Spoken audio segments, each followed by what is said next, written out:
கமல்ஹாசனின் தூங்காவனம் படத்தை திருப்பதி பிரதர்ஸ் வாங்கவில்லை என்று இயக்குனர் லிங்குசாமி மறுப்பு தெரிவித்துள்ளார்.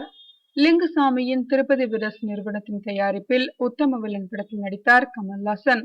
அந்த படத்தின் நஷ்டத்தை ஈடுகட்ட ரூபாய் 30 கோடி பட்ஜெட்டில் ஒரு புதிய படம் நடித்து தருவதாக அவர் லிங்குசாமிக்கு எழுத்துப்பூர்வ உறுதி அளித்திருந்தார். இந்த நிலையில் தூங்காவனம் படத்தை தன் சொந்த பேனரில் ஆரம்பித்த கமல்ஹாசன் அதனை மிக குறுகிய காலத்தில் 38 நாட்களில் முடித்து வெளியிட தயாராகி வருகிறார். லிங்குசாமிக்கு ரூபாய் 30 கோடிக்கு செய்து தருவதாக கூறிய படத்திற்கு பதில் தூங்காவனம் படத்தின் வெளியீட்டு உரிமையை கமல் தந்ததாக செய்திகள் வெளியாகியுள்ளதா? ஆனால் இந்த தகவல்களை லிங்குசாமி மறுத்துள்ளார்.